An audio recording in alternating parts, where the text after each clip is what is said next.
We are saved, Yoruba nation.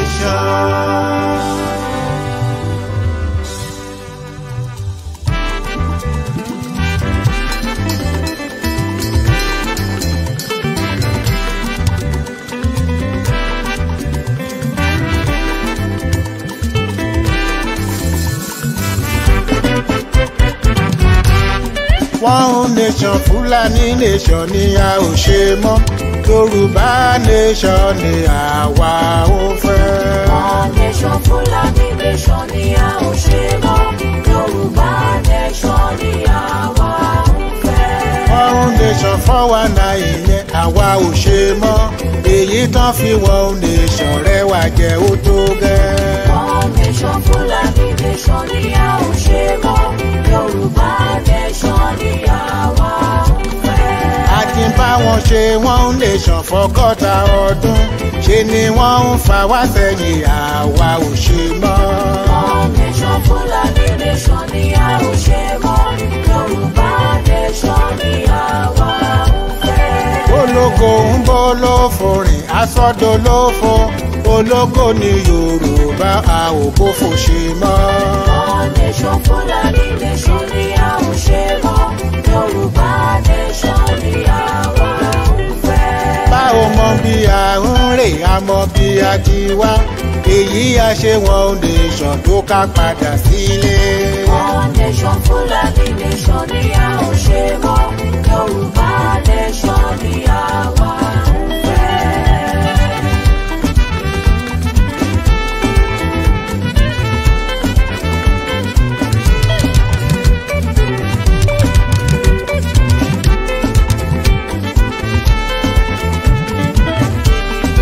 Odò tí ń ṣàn tẹ̀lẹ̀ kan tó so má dágún, àkàtà tó so wà pọ̀ ibi ni wọ́n fi ṣe.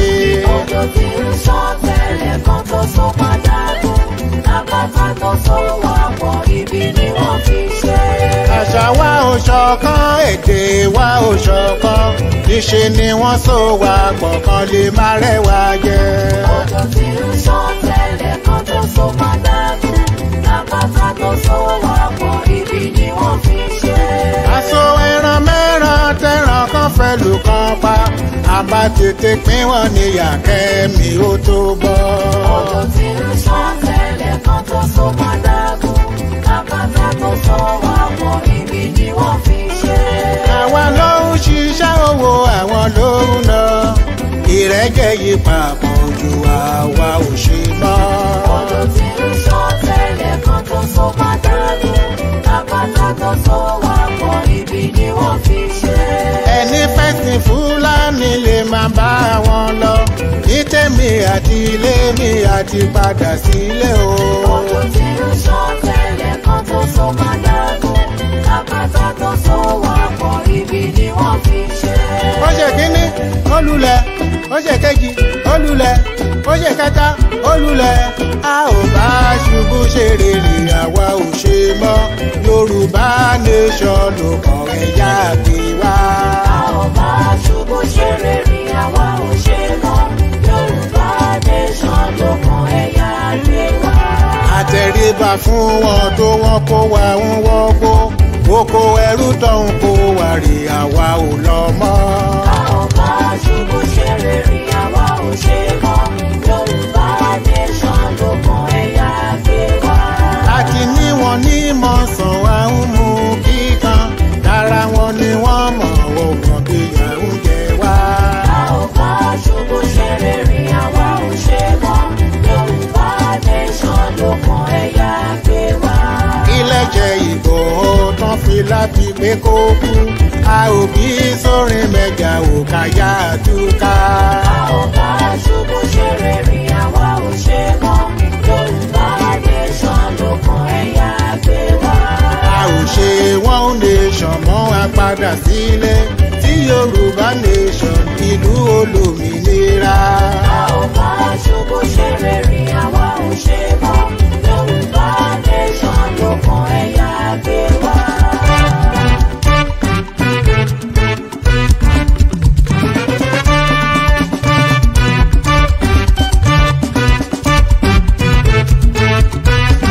Yorùbá nation ni àwọn kan ń takò.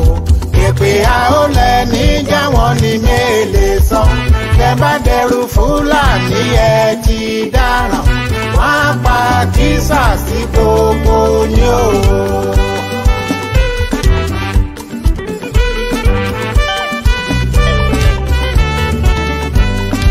Ìmáàmù sọ̀rọ̀ pé Yorùbá nation.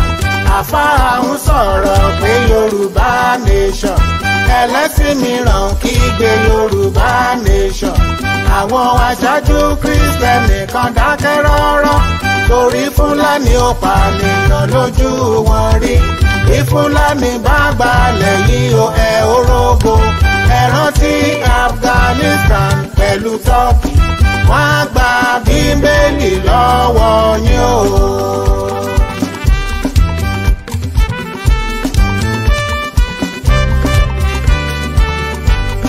Wọ́n ń pọmọ Odùduwà ṣe lọ bá wọn dákẹ́.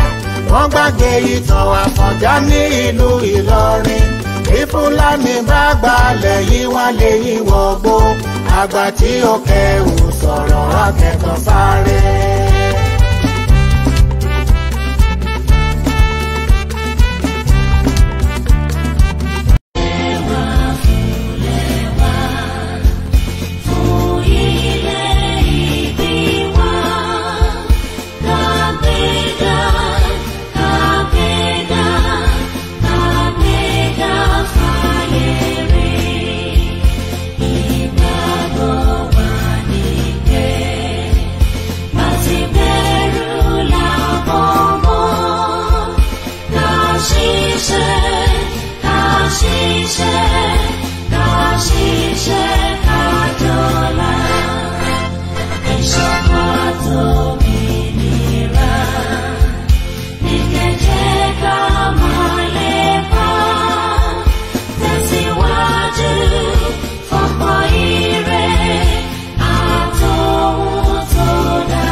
Yes, ẹ kúlé nínú ilé yìí mo kí gbogbo ẹ̀yin ojúlówó ọmọ Yorùbá nílé lóko lẹ́yìn odi níbi tí ẹ ti ń gbọ́ mi. Mo kí yín lọ́mọdé lọ́mọdé, mo kí yín lágbàlagbà, mo kí yín lọ́kùnrin lọ́kùnrin, mo kí yín lóbìnrin lóbìnrin, mo kí yín lóyún inú. Kódà mo kí ẹ̀yin àṣẹ ẹ̀bí, mo kí gbogbo yín. Mo kí ẹ̀yin àgbààgbà Olátùúfẹ̀, mo kí yín o. Mo kí ẹ̀yin àgbààgbà nílé Alára, mo kí ẹ̀yin àgbààgbà nílé Ajérò, mo sì tún kí ẹ̀yin àgbààgbà nílé Ọwọ́ Ọ̀ràngún Àga. Mo kí gbogbo yín létòlétò. Mo kí yín pé ẹ kú dédé àsìkò yìí. Ẹkú kó bàjẹ́ tẹ́yìn kan ṣe, ẹ̀dẹ̀kú kó má bàjẹ́ tẹ́yìn kan gbé dání.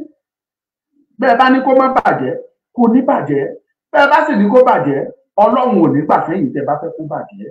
Lágbára Olódùmarè, èrè iṣẹ́ rẹ ni ìwọ yóò jẹ orí ìjọ mi ni.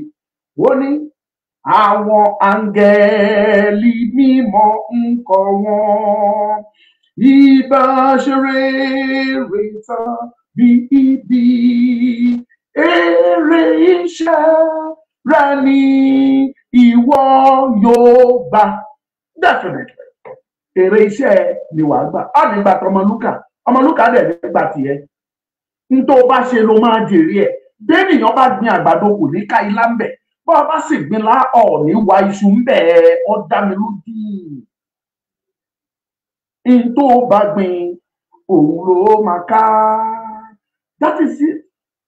Ẹ jẹ́ máa bá sì pé kí gbogbo ẹ̀yin olólùfẹ́ wa tẹ́ ti darapọ̀ mọ́ wa tẹ́ ti ń pín ètò ìlàjì ẹ̀ tí ì sọ fún yín pé kẹ́ ẹ pín tẹ́ ti ń pín wọn appreciate gbogbo yín pàápàá tó gbọ́ yín tẹ́ ti darapọ̀ mọ́ mi nínú Facebook Bọ́látitọ́ Adérìntọ́ Susan Pedro Kabir Ọlátóyè mo kí gbogbo yín pé ẹ káàbọ̀ mo rówó Ṣọlá Kẹ́hìndé you are welcome to the program Adéyẹmọ Yọ̀mídé you are welcome mo kí yín Adéyẹmọ náà tún wà pẹ̀lú mi náà mo kí gbogbo yín o Oyèdépò Àkàngbé mo kí yín Latif Ọlá Mídé Adélájà mo kí yín pé ẹ káàbọ̀ mo kí bàbá mi tí wọ́n kọ orin tí mo kọ́kọ́ play lẹ́ẹ̀kan kan wà lórí ètò pẹ̀lú mi àwọn ni bàbá wa Evangelist Daniel Arẹ́gbẹ́ṣọlá mo kí wọn pé ẹ kú àgbà ẹ kú iṣẹ́ ìlú ẹ kú kó lè dáa ṣe báwọn àgbà kan nìyẹn ní tí wọ́n mọ̀ ń ṣe wọ́n ṣe é láti fi gbé orúkọ Yorùbá láti fi gbé sókè kì í ṣọmọ lúgà nìkan ló ń lórí yẹn akẹ́kọ̀ọ́ yàrá tó ti request àti fún wọn lọ ní rẹpẹtẹ wọ́n bá sọ pé ká máa ra orin yẹn gbogbo bá a ṣe ń lò ó kó ní kálukú máa sanwó ẹ mọ̀ pé àpò bàbá ti kú ṣùgbọ́n bá a ṣe ń lò náà àkókò rántí bàbá oníbàbá Ọlọ́run á san wọ́n lẹ́san iṣẹ́ ọwọ́ wọn. So bẹ́ẹ̀ bá ṣe ń darapọ̀ ní Facebook ẹ máa bá mi pín ní YouTube ẹ máa pín ẹ máa comment ẹ̀yin tẹ́ ẹ ti subscribe ẹ subscribe síbẹ̀ ẹ̀yin tẹ́ wà pẹ̀lú mi ní TikTok ẹ máa share kẹ́dẹ̀ máa fi comment yín sí the best thing tẹ́lẹ̀ máa ṣe ni pé ó yá kẹ́ máa power tap ẹ̀ mo ti sọ fún yín èèyàn kan ṣoṣo ẹ lè fún mi ní 50 100 1000 likes ó ṣáà ti máa lọ bó bá ṣe bí like yẹn bá ṣe ń pọ̀ náà ṣe máa gbé lọ bá àwọn èèyàn pé ẹ wo ètò yìí ó máa dà làwọn èèyàn ṣe máa wọlé láti wá wo ètò wa mo appreciate gbogbo yín bàbá mi Ayọ̀ Ògúndìyìmú kò mà ní bàjẹ́ fún yín láéláé tó bá ń bàjẹ́ fún wọn ní kékeré tó ń bàjẹ́ fún wọn ní gíga kò ní bàjẹ́ fẹ́yìn mo dúpẹ́ lọ́wọ́ yín lọ́pọ̀lọpọ̀. Now let me go straight to the point of today. Ẹ mọ Ọmọlúkà dáadáa látàná títí tó fi dé yìí o. Ẹ mọ̀ mí wípé èmi ò sí lára àwọn tó fẹ́ láti búyàn tàbí láti jà tàbí láti ṣe fracas tàbí láti cause any other rules. Ìdè mi ń lé láti bẹ̀rẹ̀ mi ò ní àlàáfíà pípé.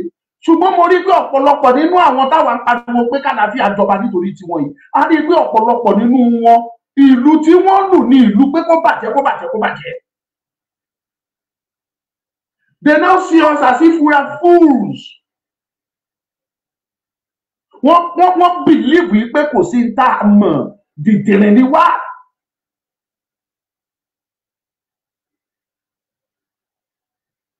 Bẹ́ẹ̀ mo dẹ̀ máa ń tẹnu mọ́ ní gbogbo ìgbà wípé tá a bá dákẹ́ kì í ṣe pé àgbọn tá a lè sọ.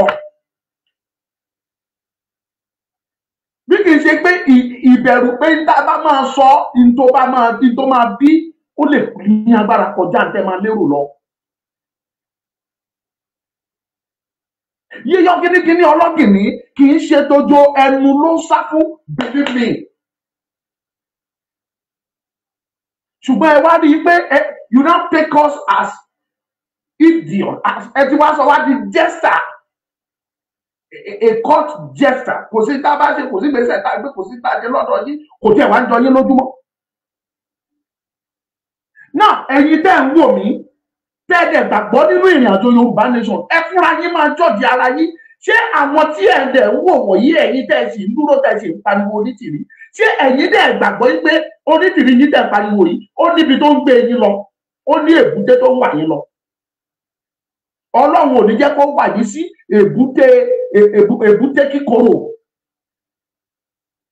torí wípé mo rí gbogbo yín gẹ́gẹ́ bí ẹni tí Ọlọ́run dá tó pé ṣùgbọ́n torí inú ni bí ni tó wà lọ́wọ́ èyí tó pọ̀ jù nínú yín ẹ̀kọ́ ẹ̀ jókòó kẹ́ ẹ wà lójúlẹ̀. Kí lẹ̀ ń bínú sí kí lẹ̀ ń jà sí?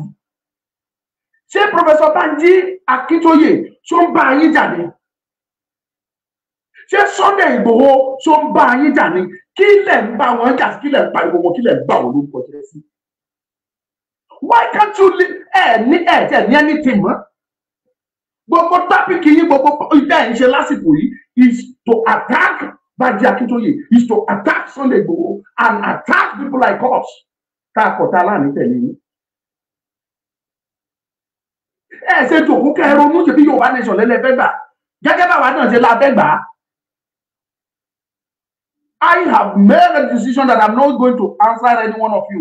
but statement kan jáde táwọn kan sọ lé ní ó tì mí, I couldn't bear it. Ó dùn mí pé fóònù yẹn ni mo fi ń ṣe program nínú TikTok yìí, mi bá play audio yẹn fún yín sìn, mi bá play audio yẹn fún yín ipe tí ẹni yẹn jáde tó ń sọ ipe àwọn tí ẹ ti fẹ́ gba Yorùbá nation yẹn tán, ṣùgbọ́n bàbá Akintoye ló lọ ṣèpàdé pẹ̀lú àwọn governors pé kán lè dìtẹ̀ mọ́ onítìrí, kán lè ṣe àṣírí gbogbo yín máa tú láìpẹ́, àtọ́nítìrí yàtẹ̀yàtẹ̀ yín máa tú. Iṣẹ́ tó gbé onítìrí bóyá lẹ́mọ̀ wọ́n ti filẹ̀ sí òun nìkan, wọn ò tí ì mọ ibi tó fẹ́ conclude ọ̀rọ̀ ẹ̀ sí ni, nígbà tí wọ́n bá máa conclude ọ̀rọ̀ ẹ̀ you will be surprised.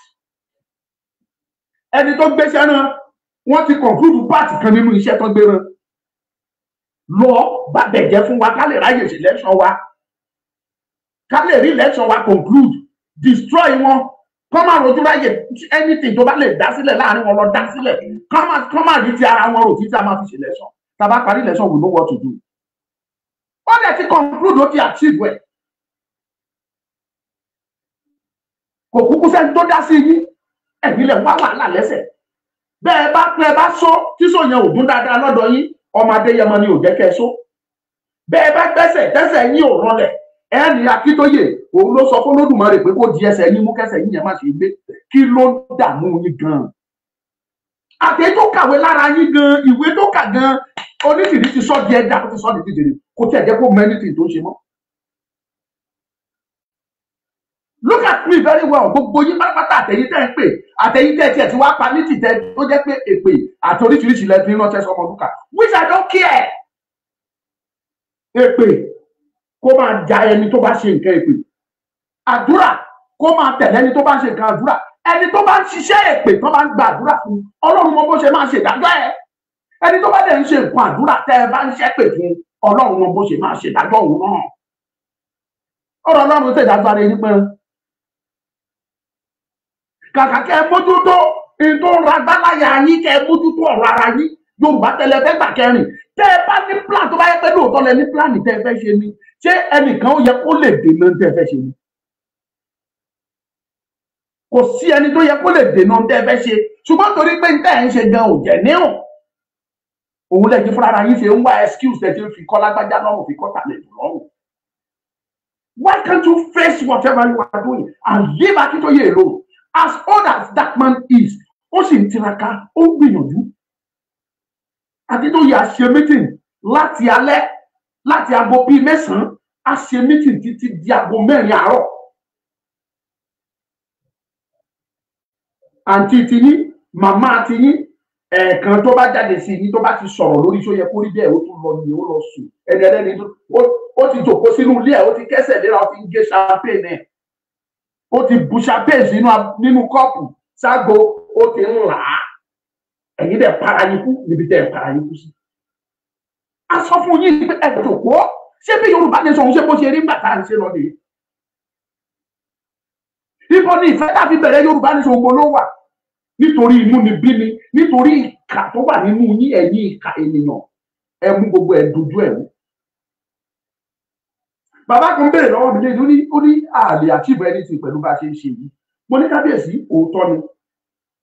Kábíyèsí ni mo pè, kì í ṣe ọba ìlú, ṣùgbọ́n olóyè ńlá ni. Mo ní àlè achieve ohun tá à ń ṣe yìí, lóòótọ́ ni. Ṣùgbọ́n ṣé Akintoye ló sọ pé kí peace máa rè ní? Ẹ̀yin tí ẹ̀ ń wò gbogbo orí Akintoye àdá fún gbogbo yín tẹ́ ẹ mọ̀ yìí pé lóòtítọ́ l'Akintoye jáde tó pariwo pé ẹ sọ fọ́mọ mi dúpẹ́ pé kó máa bọ̀ kájọ ṣiṣẹ́ yìí, kó pè mí, ẹ sọ fún pé kó pè mí, I want peace to reign. Tí bàbá yẹn tún gbé àwa tó tún bá wa ṣe pàdé ta tún jáde ta sọ, gbogbo yìí ilẹ̀ rí lẹ mọ̀. Ṣé Akintoye ni ò fẹ́ kí àlàáfíà rẹ̀? Torí ẹnìkan jáde ẹ pariwo wọn ò fẹ́ kí àlàáfíà jọba ní kinní kan, ẹjọ́ ṣé Akintoye ni ò fẹ́ kí peace rẹ̀? Ẹ bèrè lọ́wọ́ ara yín. Tẹ́ẹ̀dẹ̀ mọ̀ tẹ́ẹ̀kọ̀ tẹ́ pàpà ṣe ń gbé irọ́ kiri, tẹ́ẹ̀ pariwo irọ́ kiri, Ọlọ́run á bèrè lọ́wọ́ gbogbo yín. Mo sọ, and I will continue to say it. Bẹ́ẹ̀ bá ṣe ń ba Akintoye jẹ́ sí ni èmi Ọmọlúkà ni màmá fẹ́ràn ẹ̀ sí. Mi pledge allegiance fún Akintoye. Torí kò ṣe òun ló pè mí wá sínú Yorùbá nation. Bọ́lá òun ṣe fi sí lọ́kàn pé lọ jà fún ìrẹ́ lọ́lọ́run fi sí èmi náà lọ́kàn tí mo dẹ̀ jáde láti jà fi hàn. Ẹ̀yin TikTok ẹ pín kínní ẹ jẹ́ máa rí láìkì yín, ẹ wọ ẹ̀yin tí Facebook wọ́n ti ń flag yín, jẹ́ wọ́n ti ń tẹ̀ ṣé ti rí wọ́n ti ń tẹ̀ mọ́ àwọn tó ń tẹ̀ o. Ó bẹ́tà sí kẹ́ máa ẹ tètè máa láìkì kẹ́ máa share kẹ́jẹ́ kó rìn. If not wọ́n máa block wọn ò ní jẹ́ kẹ́ nǹkan tá à ń ṣe wọn ò ní jẹ́ kẹ́ ẹ rí ṣe káàdì ṣe. Kò ní pé wọ́n mọ tá à ń ṣe bọ́n ṣe ja ọ̀tá abara mú orí kẹ́ ẹ̀dá nìyẹn.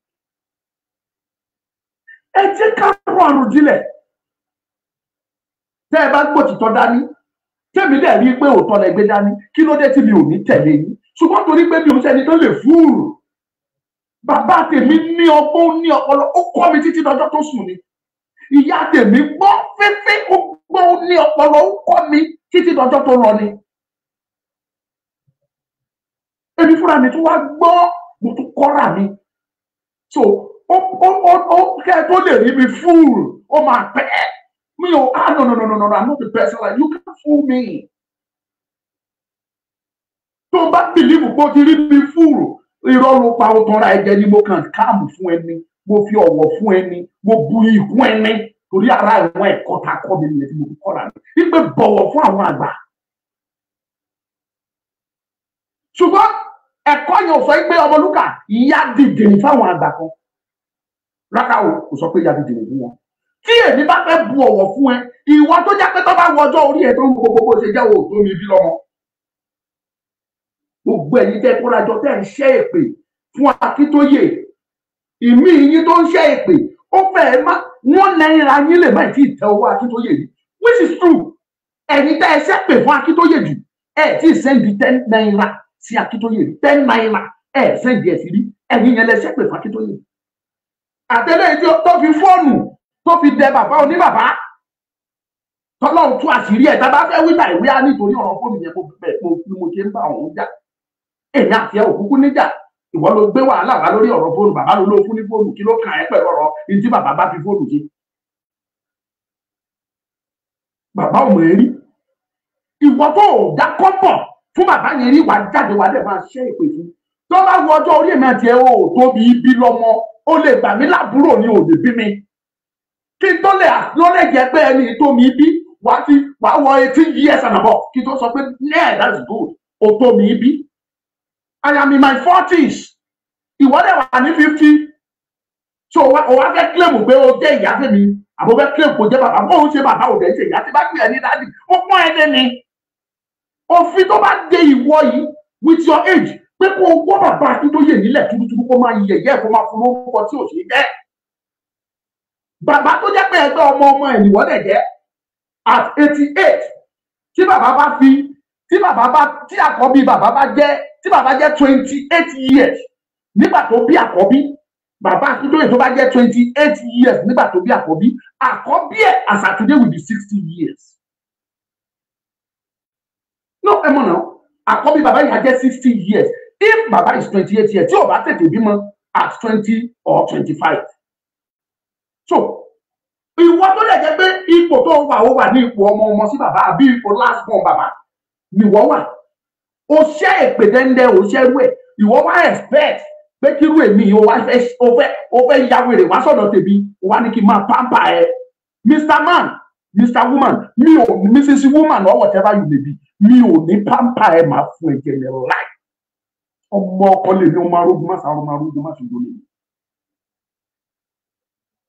Wọ́n bẹ́lẹ̀ àkókò lè mi àwa mèsì ọ̀rọ̀ mi ò ń ṣọ̀yọ́ ṣùgbọ́n mo mèsì mo dẹ̀ mọ àsìkò tí èèyàn fèsì tí n bá dákẹ́ tí mo pẹnu mọ́ just for peace to reign kì í ṣe pé mi ò mèsì tí mo lè fún ẹ kì í ṣe pé mi ò mọ tí mo lè sọ.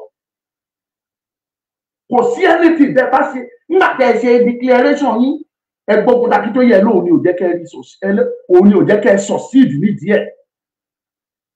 Declaration tẹ́ ẹ ṣe tẹ́ ẹ fi lọ Akintoye at the end of the day Akintoye lórí òun ló resort òun ló kọ́ sí failure tẹ́ bá jáde ní the declaration jẹ́ ní ẹlẹ́ni ó ṣe mí ẹ ti lẹ́yìn bá ṣiṣẹ́ síbẹ̀síbẹ̀ ẹ fílẹ̀ ṣé Kútọ́nù ni bàbá ti ń pe Àbújá Kútọ́nù l'Akintoye ti ń pe gbogbo gómìnà ilẹ̀ Yorùbá pé ẹ má fún Onítìrí láyè má jẹ́ kó succeed ẹ tẹ́ ẹ̀yin gan ẹ̀rọ náà does that make sense to you? No, think about it. Does that make sense to you? Exile. Wà wá tíbẹ̀ máa pe gbogbo gómìnà pé ẹ wá o, ẹ má jẹ́ kíkí ní ìsọ̀sídìí o, ẹ má jẹ́ kó onítìrírí ṣe o. No, ẹ̀yin gan ẹgbẹ́ sí náà. Tí ó ṣe é gbọ̀n gan. Ẹ̀yin YouTube ẹ̀ pé kí ni o. Tí ó ṣe é gbọ́ sétí. Ẹ lulẹ̀ tán ní the declaration. Ẹ bọ́ sí reclamation àbí reclamation or grabbation.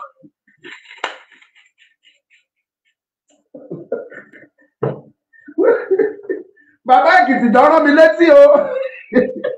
Mo dúpẹ́ làwọn dọ́rọ́ mi létí ẹjọ́. Ẹni tó bá rántí eléyìí tó ṣe lẹ́yìn declaration kó sọ fún mi. Mo mọ̀ pé reclamation ló tẹ̀lé.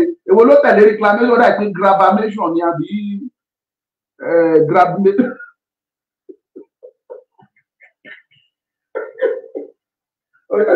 Ó dà pé Yorùbá Wuyì máa mọ̀. Yorùbá Wuyì dọ́rọ́ mi máa ń bí ewé túgà. Ẹjọ́ mo mọ̀ pé máa rántí ẹ̀. Èwo ni kí ló tẹ̀lé declaration Adéyẹmọ ní occupation wọ́n ṣe kankan tó ṣe.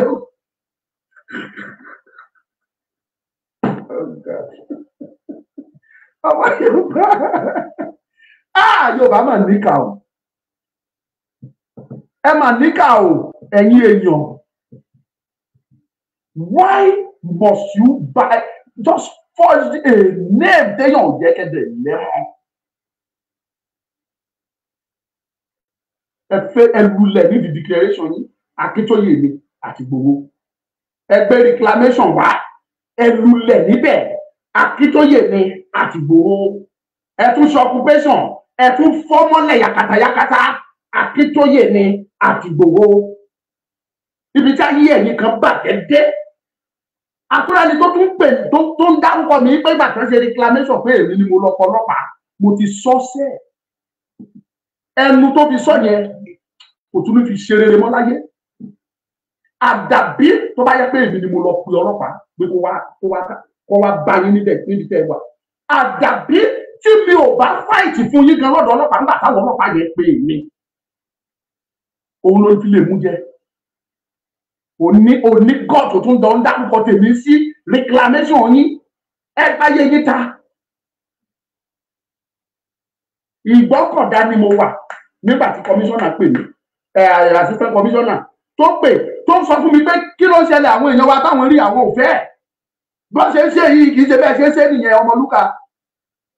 Mo dẹ̀ bẹ̀ wọ́n mo ní sà ẹ jọ̀ọ́ ṣé wọ́n gbé bánà Yorùbá dání wọn náà gbé dání tó bá ti jẹ́ Yorùbá nation náà bá wá ẹ bọ́ ọ̀gá ọlọ́pàá wà láyé wà láàyè tó bá ti jẹ́ ọ̀rọ̀ Yorùbá ni wọ́n gbé dání ẹ jọ̀ọ́ ẹ fi wọ́n lẹ̀ jẹ́ kan ṣe tó bá fẹ́ ṣe ẹ má àtàkì wọn.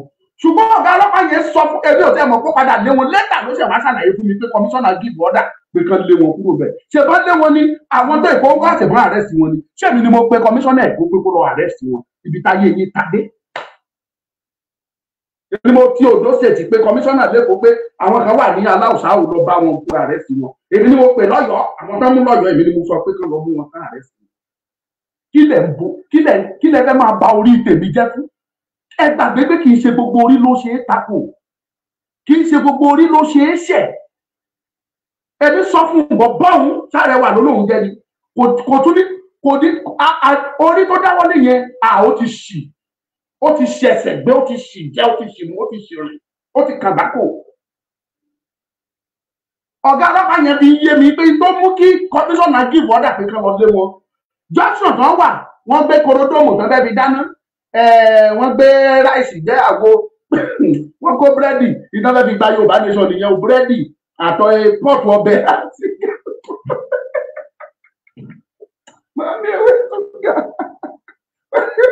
búrẹ́dì àti pọ́ọ̀tù ọbẹ̀ àtẹ̀wà àti gbogbo ẹ̀ wọ́n dún èso jù títì òun náà fẹ́ fi gba Yorùbá nation.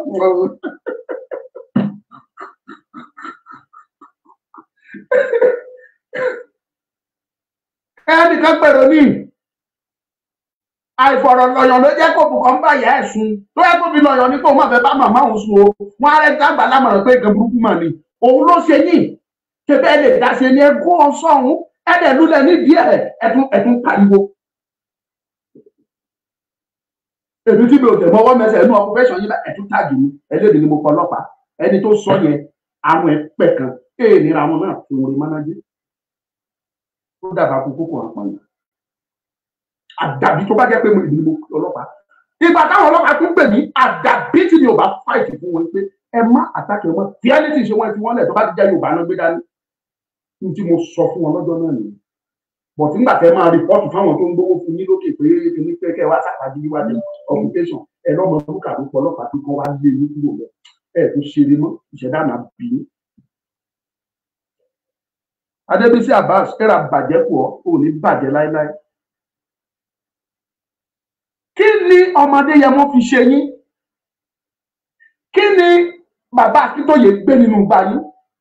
Wọ́n ẹ ti sọ pé ẹ lè ṣe pẹ̀lú wọn ẹ ṣe fi wọ́n lẹ̀ ẹ ṣe sọ fún PRO yín ẹ ṣe sọ fún media personnel yín pé kó má sọ̀rọ̀ nípa wọn mọ́ instead kẹ́ ẹ bọ́ síta kẹ́ ẹ máa ṣe lecture fún àwọn Yorùbá àwọn àǹfààní tó wà ní orílẹ̀-èdè Yorùbá àwọn èrè tó máa ń jẹ bẹ́ẹ̀ àwọn àlùmọ́nì tó wà bẹ́ẹ̀ ìdí tó fi yẹ ká máa já sọ pé àgbà Yorùbá nation tẹ́lẹ̀ ti gbà ìdí tá a fi gbà á kẹ́ ẹ máa sọ fún àwọn èèyàn kẹ́ ẹ gbàgbé ọ̀rọ̀ Akíntóyè kẹ́ ẹ gbàgbé ọ̀rọ̀ Ìgbòho ó ṣe jóun ló mú mi lára ẹni tí ìjọba ti gbé tẹ́ ẹ fẹ́ ṣe tẹ́ ẹ bá fẹ́lì bí díẹ̀ Akíntóyè ní Ìgbòho ni.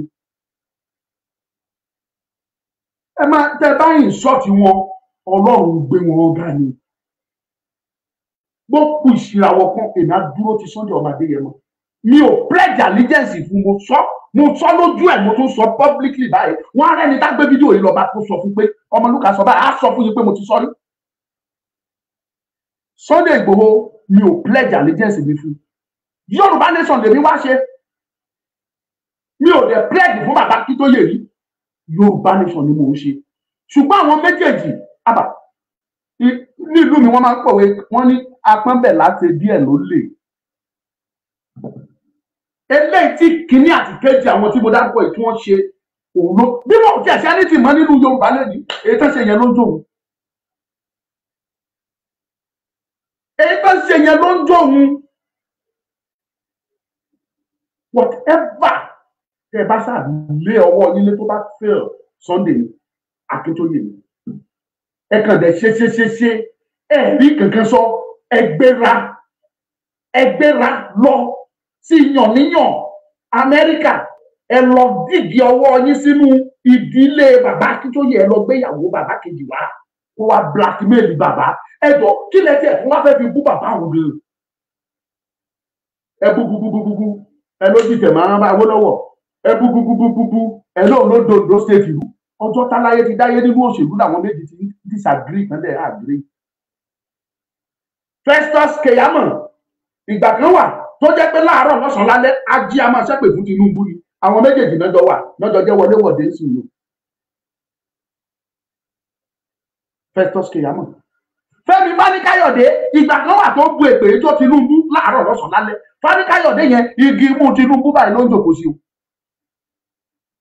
Ẹrùfà gbéra láti Kaduna ó wá sẹ́kọ̀ọ́ ó ní the landlord of Lagos must be approved ó sọ oríṣiríṣi òyìnbó pé kọ́ńtà àgbáyé Tinubu jẹ́ òun àti Tinubu yẹn náà jọ ń wọléwọ̀de lẹ́yìn that is politics for you.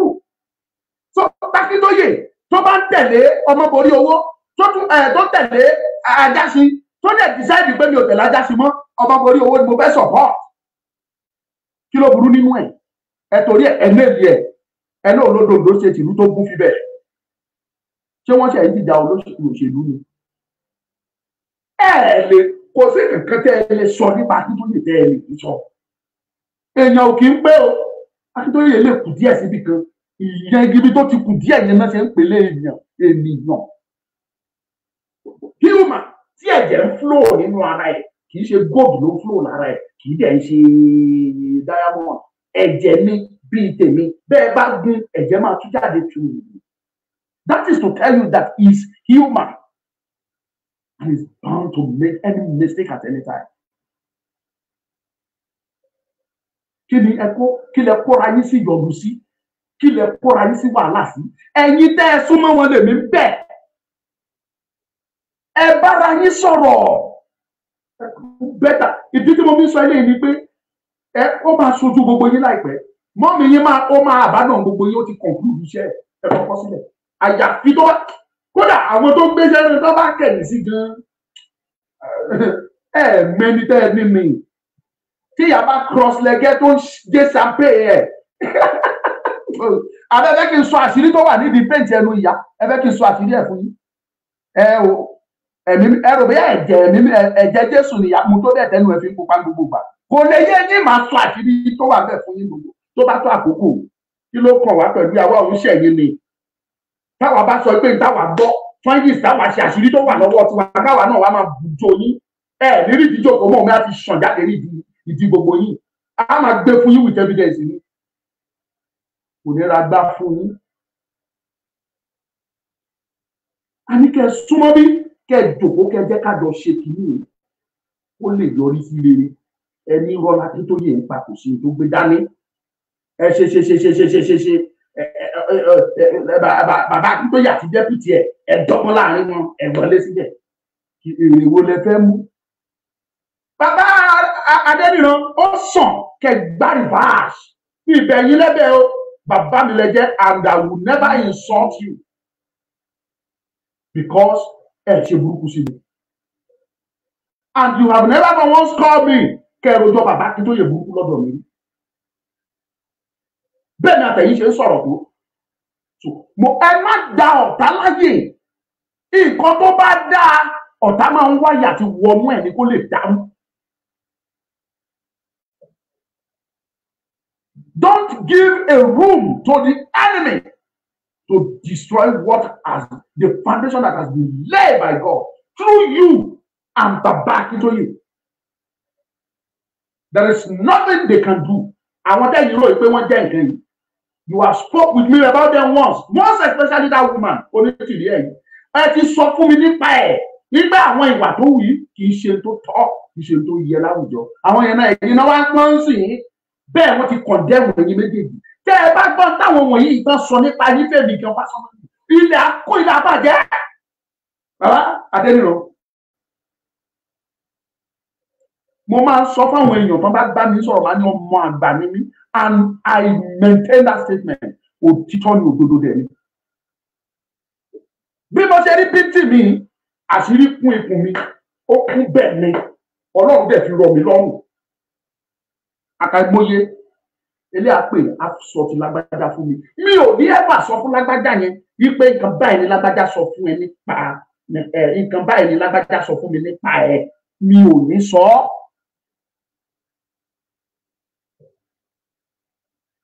bóun dẹ̀ sọ tiẹ̀ ó sì ṣẹlẹ̀ sí mi lẹ́ni èmi mi ò ní sọ ọ́ torí wípé kí ni I will be thinking pé tí n bá sọ number one ṣé mo create àlàáfíà sáàárín àwọn méjèèjì mo tún dákún ìṣòro tó wà láàárín wọn number two tí wọ́n bá settle gangan ojú òun ló fẹ́ fi máa wò mí tí wọ́n bá padà settle reason tí mi ò ṣe ń fẹ́ sọ nìyẹn mo bá rojọ́ lágbájá fún mi ó kàn ró ni tó bá jẹ́ léyìí tí mo lè pè máa pè bí mi ò dẹ̀ lè pé tí rí pé eléyìí ò ṣe téèyàn ń pè á máa gbé kù náà ni yóò máa gbé bẹ̀ náà ni níbi ìyàgbẹ́ dànù.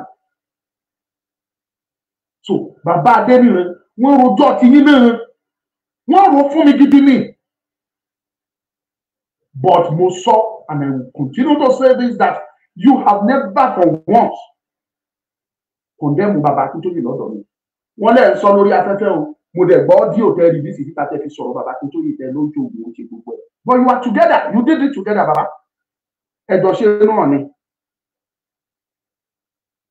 ṣùgbọ́n èmi sọ fún yín ni wípé ibi tó dáa lọ̀tá máa ń fẹ́ bàjẹ́ it is better ẹ padà síbi tó yẹ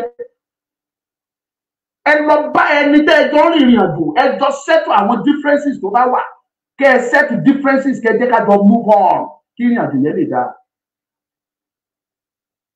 ẹ̀ṣẹ̀ ni mo dẹ̀ gbàgbọ́ pé ẹ̀ṣẹ̀ Yorùbá ara nílẹ̀ tí ìṣẹ̀ lọ́wọ́lọ́wọ́ báyìí and it is easy for you to forgive yourself and go back to the track. àwọn tẹ́yìn rí tán pọ́n yìí wọ́n ti ṣẹ́ ọdẹdẹ ìpè fún yín o wọ́n ti bú yín o wọ́n ti pè yín lórúkọ o àwọn tẹ́yìn rí tó ń pọ́n yín lélẹ̀ tó bá tún di gẹ̀rẹ́ lọ́la orúkọ tẹ́ ẹ̀jẹ̀ wọn àrà fún yín wọ́n fi bú yín o. That is life. That is human being for you. What to people you? Because tán bá ṣe àṣìṣe tán rí failure kankan ẹ̀yin náà máa cast ẹni lórí.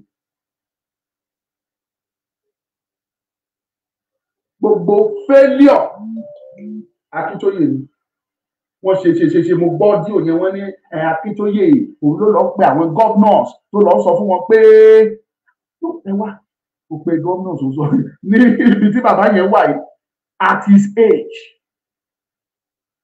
Ó mà ṣe o. Ó mà ṣe o. Ọmọ Yorùbá o ẹ gbọ́ kí Akintoye ò tó lọ èmi gbàdúrà pé k'Ọlọ́run lọ́ra ẹ̀mí bàbá ẹ show appreciation fún bàbá yẹn. Mo dúró mo sì dúró lórí ọ̀rọ̀ mi ibi tí bàbá délé ni ó yẹ kí bàbá ti jòkó kán ti ṣe báyìí kán máa dúpẹ́ lọ́wọ́ ẹ̀yin ọmọ kẹwàá máa fi àbọ̀ jẹ́ bàbá yẹn.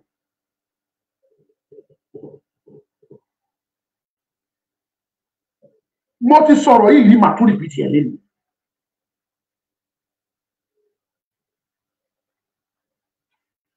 Tẹ́ ẹ bá lérò pé bàbá Akintoye ó ti dàgbà kò sí ní tí bàbá lè ṣe mọ́ ó ní bó ṣe yẹ kẹ́ ẹ gbé kalẹ̀ fún bàbá oníbàbá náà.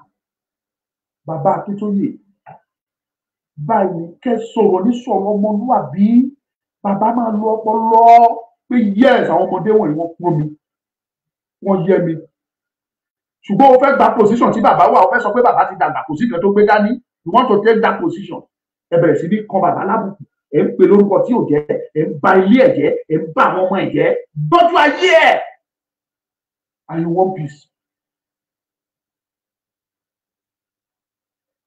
ṣé mo pé mò ń sọ sí i àwọn táwa náà gbọ́ tèmi gbọ́ personally mi ò tiẹ̀ sọ fún anybody ó wà lóko tí n bá jẹ́ ìyàn bíi tó yẹ tó tí n bá jẹ́ òṣònú ìkà aláìlọ́pọlọ bíi tí sọ yẹ kó rí bẹ́ẹ̀ màá sọ ọ̀rọ̀ màá sọ dẹ́ndẹ́ nípa onídìrí fún mi ẹni tó mọ̀ délé ó pè mí ó sọ bẹ́ẹ̀ fún mi pé bó ṣe rí rèé tó dẹ̀ kọ̀ǹfàmù ẹ̀ fún mi pé tí ó bá gbé kọ̀ọ̀nà ní kí n sọ fún kí n dárúkọ báyìí kí n dárúkọ yẹn fún pé tí bá ti lè dá fún pé ọ̀pá tó lè dín náà yẹn mọ́ bẹ́ẹ̀ ni mo sọ fún yín gbogbo téèyàn bá ń ṣe lábẹ́ ọ̀run kan ṣe ni kò ṣe síbi kan ni kò sí tó pamọ́ lábẹ́ ọ̀run kémi náà bá fẹ́ prove bí mo ṣe jẹ́ kémi kan fẹ́ prove pé mo stupid bíi ti ṣó yẹ kó ń bẹ́ẹ̀ máa jáde máa ṣí aṣọ lórí ọ̀rọ̀ ẹni yẹn sọ̀rọ̀ débi pé ó ní kí n lọ bí báyìí mo ní àlọ́ mo ṣe findings mi mo mú òótọ́ dání but I don't need it. Dídákẹ́ mi kì í ṣe bíi dodo ó yé mi dọ́gba ni ó yé mi dáadáa. Tó bá wá ń rí mi torí pé mo sọ pé mi ò ní sọ̀rọ̀ pé mo ní àwọn ọ̀rọ̀ dání tó wá torí yẹn wá sọ pé ọ̀rọ̀ tó ló fẹ́ sọ ò ṣe sọ irọ́ ló pa á jẹ́ pé wọ́n gangan náà pè ní ìlàbùrú bàbá ọ̀bọ ṣùgbọ́n mo dáadáa ń di because I am not you I am Omoloka and you are you mo yàtọ̀ sí ẹ àdọ́gba mo lọ́pọlọ ìwọ lè má ní.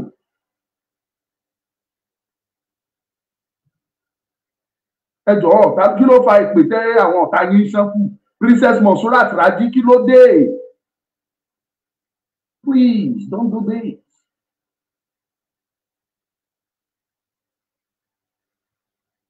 No, don't do that here. Don't do that. Ẹ má ṣe bẹ́ẹ̀. Ó lè má yé yín. You don't need to bára yín jà. Ẹ need àti bára yín jà. Mo understand nǹkan tó ṣẹlẹ̀. You don't need it. Ẹ má insult bàbá Adéníran rárá.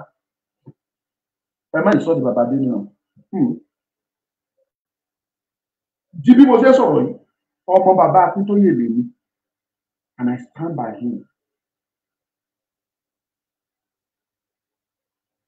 Mo dẹ̀ understand nǹkan tó ń ṣe wọ́n wá gba iye Adéjọkẹ́ Adédàpọ̀ tó ṣe wọ́n ìsáàbì lẹ́sọ̀ yẹn. Wọ́n fẹ́ frustrate life Sunday Igboho. Kí yẹn ṣàfihàn jáde kó sọ pé mi ò ṣe Yorùbá nation mọ́. Mi ò lè tó yí o tó bá ṣe èmi ni mo wà nípò Sunday ọmọdé yẹn mu ó ṣe é ṣe kí n ti máa sọ sọ pé mi ṣe mọ́ mi ì ní parọ́ fún un. Ṣé ẹ rí gbogbo ilé tá à ń sọ yìí ẹ kàn mo lè rò pé níbi tí ó kù sí lè ní tí Sunday Igboho bá ká ọwọ́ sókè tó sọ pé mo ń sọ mi ò ṣe mọ́ òfin gan back ẹ̀ up kí náà sọ fún tẹ́lẹ̀ wọ́n ní ó jẹ́ terrorist wọ́n gbé wọ́n tẹ̀lé sórúkọ ẹ̀ àbí bẹ́ẹ̀ kọ́ tó bá wá káwọ́ sókè ńkọ́ tó sọ pé mo sọ̀rọ̀ ẹ̀dá wọ́n you are welcome náà máa kọ́ fún.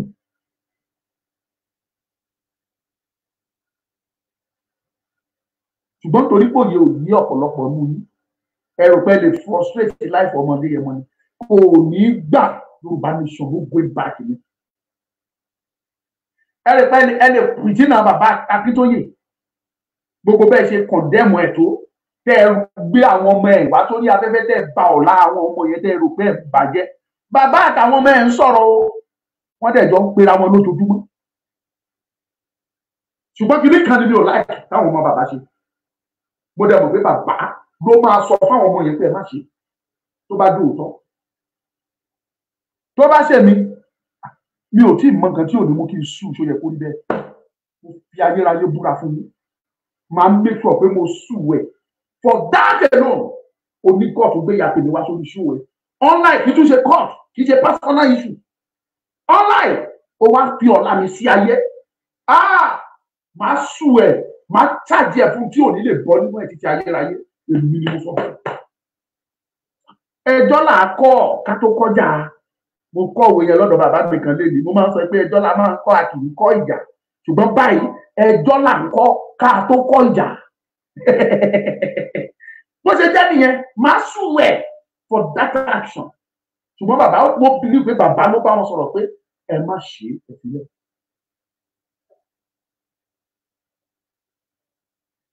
That is my belief. And that to round everything tí mo sọ lẹ́ni to round it up. Ẹ̀yin tẹ́ wà tẹ́ ń wò mí ní TikTok ẹ jọ̀ọ́ ẹ jẹ́ kí n máa rí like yẹn ẹ máa fún mi lọ ẹ má stop ẹ má jẹ́ kọ́wọ́ yín dúró ẹ ṣáà máa tẹ like yẹn lọ ẹ kàn máa tẹ bí mo ṣe ń ṣe yìí bẹ́ẹ̀ ṣe máa tẹ lọ nìyẹn lójú like yẹn lẹ má máa tẹ lọ ẹ má máa tẹ lọ ẹ má máa tẹ lọ ọ má máa lọ God will bless you ó yá ẹ máa ṣe lọ bẹ́ẹ̀ yẹn. Láti round up ọ̀rọ̀ mi mo sọ̀rọ̀ kan eléyìí tí mo sọ gbogbo ẹ̀yin dẹ̀ tẹ̀ lórí tìrí mo rí yín bí ẹbí mi mo rí yín bí ará mi mo rí yín bí ẹ̀jẹ̀ mi ọ̀pọ̀lọpọ̀ nínú yín láti jọ wà pọ̀ ọ̀pọ̀lọpọ̀ nínú yín láti jọ ṣe é láti jọ sọ̀rọ̀ ọ̀rọ̀ ayé bí ara wa fúnra wa kí ló ní tìrí dé tó kí gbogbo ẹ̀ dojúrú sí. tó bá lè yẹ káwọn tí mo ti sọ bí yín nínú sí mi ẹ má bínú sọmọ lúkà ẹlẹ́ran ara lèmi náà ẹ̀bẹ̀ lèmi bẹ̀ yín ẹrú àròjinlẹ̀ bẹ́ẹ̀ ṣe gbé yà níbi kankan lọ ẹ̀mí ò bá gbà ẹ̀mí gbà yín fún ara yín mọ̀ ọ̀rọ̀ tí mo pariwo kẹ́ tó lọ ṣe declaration tipátipá tẹ́ ẹ ṣe mo ní ẹ má dán wò báwo lẹ ṣe máa dá declaration ṣe níbi tí bàbá Akintoye ò sí níbi tí Igboho ò dúró tí Ààrẹ Ọ̀nà Kakanfò ò dúró àwọn tẹ́mi mọ̀ wọ́n wà nínú ìjàngbara ẹ̀ nìyẹn oníkálukú lè máa dá tiẹ̀ lọ ẹ̀yin ká pariwo pé ààrẹ ò bá yé jà ààrẹ ń jà òun lónìí Yorùbá One Voice Yorùbá Nation náà dẹ̀ ń jà fún yóò lè tì mí pé kò bá yín ṣe and mo dẹ̀ mi ò lè play mọ́ ẹni ẹlẹ́ni tó bá pẹ́ ọ̀dọ̀ wa ló wà pẹ̀lú pé kò sí lọ́dọ̀ wa ìgbálẹ̀ lẹ́ fi ń gbà tẹ́ fi ń mú oríṣiríṣi orúkọ lẹ̀ pé so I can't blame him tí ò bá dúró sọ́dọ̀ tiwa náà mi ò blame him. mo sọ fún yín gbà yẹn ẹ má dákí ní ìṣe ẹ jẹ́ ká jọ ṣe òṣùṣù ọwọ́ ní ọ̀rọ̀ yìí kò ní ṣe é kọ́ ẹ kọ́ mo rántí nǹkan tí màmá yẹn sọ fún mi jọ náà lọ́hùn kò lọ títí tó padà tó lọ ṣépè fún ọmọ ẹ̀ láì kí sọmọ níta ó ní ṣé dandan ni Akintoye gbọ́ sí mi ṣé dandan ni kí Ìgbòho mọ̀ sí mi èsì tó fún mi jọ náà lọ́hùn mi ìbò wà láyé wà láyé lẹ́yìn ṣé dandan ni Akintoye mọ̀ sí mi ṣé dandan ni kí Ìgbòho mọ̀ sí mi. òótọ́ kò lè sọ kò ṣe dandan pé kán mọ̀ sí ṣùgbọ́n nínú ìrìnàjò Yorùbá Nation gbogbo wa la acknowledge àwọn méjèèjì bíi leader acknowledge bàbá Akintoye bíi aṣíwájú wa acknowledge Sunday ọmọ Adéyẹmọ bíi àwọn of our leaders adarí báwo lẹ́yìn ṣe dé tẹ́lẹ̀ fẹ́ di declaration láì jẹ́ kán wà bí ẹ̀. Ẹ jòkó ẹ ronú ẹ mọ̀ pé ibi tó ti dà wá tó ti bàjẹ́ wá àtọ̀dọ̀ yín ni kò pé méjì àtọ̀dọ̀ yín ni. Sunday level mo Sunday level kan mo ní ẹ wá màmá ẹ nídìí àti ṣe bá ṣe rí lẹ́lẹ́ ní dání green àbí kí náà pé green paper àbí blue paper ṣe bí blue paper lẹ́lẹ́ ní dání ẹ má fi blue paper yìí hàn bàbá Akintoye ẹ má fi ẹnikẹ́ni nínú wa àtàkìlẹ̀ àtàdé ní ẹ má fi hàn wọ́n. Ṣùgbọ́n ọmọ Yorùbá ìdáhùn sáàmù ní pé ẹ bá bàbá sọ̀rọ̀ ẹ̀yin jà ẹ bá bàbá sọ̀rọ̀ bó jẹ́ ẹ̀kan lóṣù ẹjọ́ máa ṣe program kẹjọ máa bí àwọn ọmọ Yorùbá kẹjọ máa ṣe ìdánilẹ́kọ̀ọ́ fún àwọn ọmọ Yorùbá. Mo ní ó ti tán tí bàbá bá pè lọ́wọ́ yín pé kí lẹ ṣe ẹ sọ fún bàbá pé bàbá ẹ má wọ́rì a sì ń báṣẹ́ yẹn lọ à ń kójọ tá bá ti tó débi tó yẹ ká ti sọ fún yín à sọ fún yín bàbá. Mo ní ẹ ṣe bẹ́ẹ̀ káàkiri àṣà ìjọba ìyá yín kọ̀ ó ní láyéláyé ó ní tóun bá bàbá sọ̀rọ̀ ní bàbá kú.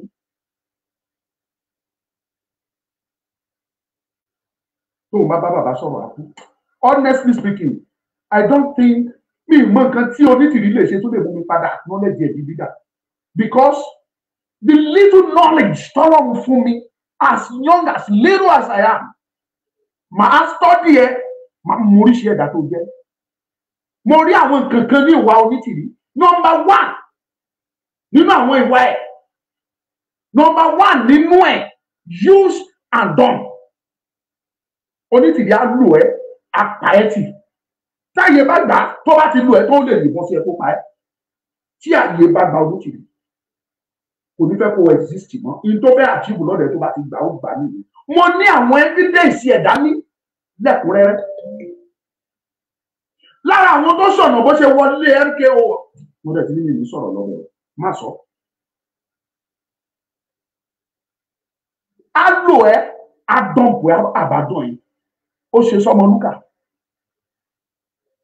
ṣe bí nígbà tó fẹ́ wọlé Yorùbá ní sọmọ lúkà ló pè ó lò mí mo kọ̀nẹ́ẹ̀tì ẹ̀ máwọn tó yẹ kí n kọ̀nẹ́ẹ̀tì mọ́ torí kí kúkú ṣe pé ó ní nǹkan méjì tí mo rí táwọn èèyàn bá ti pè mí bẹ́ẹ̀ tí mo dẹ̀ wo status wọn pé ẹni yìí ó lè ní àwọn nǹkan tó wúlò máa kọ̀nẹ́ẹ̀tì ẹ̀ mọ́ ibi tó yẹ kí n kọ̀nẹ́ẹ̀tì ẹ̀ mọ́ òun nìkan kọ́ mo kọ̀nẹ́ẹ̀tì mọ́ bàbá Akintoye òun nìkan kọ́ ni mo dẹ̀ kọ̀nẹ́ẹ̀tì mọ́ àwọn tó kì lọ́hùn náà tí n bá ti kọ̀nẹ́ẹ̀tì wọn pé tí wọ́n bá mú tiẹ̀ wá tẹ́nì mú tiẹ̀ wá tí wọ́n ẹni mú wá tẹ́ bá jọ kó papọ̀ á jọ gbórégé ni òun ni mo ṣe kọ̀nẹ́ẹ̀tì tí mo sọ̀rọ̀ àbí bọ̀dá kọ̀nẹ́ẹ̀tì ó lò mí ó wọlé sínú Yorùbá nation a ṣe petition ó ń gbé kọ́ mi o tí n bá ti pè é gbà mí máa ṣe fídíò kọ pẹ̀lú àá máa rí àwọn èèyàn tó bá mi ṣiṣẹ́ lọ́wọ́lọ́wọ́ ó gbé a parí gbogbo everything tó ní ṣe pẹ̀lú yẹn ó kọ́kọ́ wọ́gi lé tí n bá pè é kí n gbé kọ́ mi mọ́ ó jẹ́ ìgbà tí mo fẹ́ ṣe ṣíṣe ní August gan mo wà surprise nígbà tí mo rí tó sẹ́ni 50,000 sí mi ìbùkún tọrọ ó wù tó fún mi ní ìfàdúdí mi torí mo mọ̀ pé wọ́n ì máa sọ́nù ètò wọn pé ṣègbó fún mi ní 100,000 ẹnìkan tí ẹ̀ ti fi bú mi ó ní mo jẹ ata mo jẹ yọ mi ì tọrọ lọ́wọ́ anybody ó wù tó sọ pé gba 50,000 ni mo dẹ̀ dúpẹ́ lọ́wọ́ ẹ̀. So á lò ẹ́ á dọ̀bọ̀ ẹ́ kì í ṣèmi nìkan àwọn tó ṣe petition tá à ń sọ yìí gbogbo àwọn tó bá design yẹn pátá gbogbo wọn ti kúrò lọ́dọ̀ ẹ̀ ó ti lò wọ́n ó ti dọ̀bù wọn.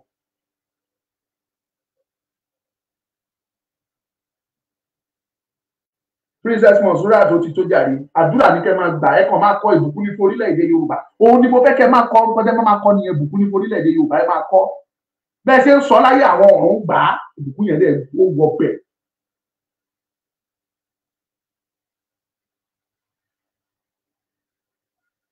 mo ti sọ fún yín pé nǹkan mẹ́ta ni mo study lára ẹ̀ á lò ẹ́ pàtì àbàdàn yẹn. Ìkejì tí mo study tí mo rí lára ẹ̀ ni wípé kò ní forgiving spirit. Ẹ̀yin tẹ́ tún kàwé jù mí lọ ó yé yín o. Quality of a good leader ó gbọ́dọ̀ ní ẹ̀mí tó dáríjì yẹn ṣùgbọ́n ní tìyí ò ní. Ó di méjì. Ìkẹta tó jọ ni pé màmá yín is power drunk. Power drunk. It must be me. Èmi ló gbọ́dọ̀ jẹ́. Ó lè drip yín kó fi YouTube kó fi mú yín mọ́lẹ̀ torí pé ó ti mọ̀ pé majority yín lẹ bí graduate márùn sílé tí ò ṣiṣẹ́. Ó lè mú yín mọ́lẹ̀.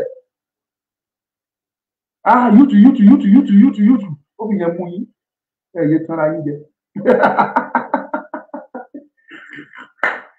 You better not disturb yourself. I bet that will be okay for today.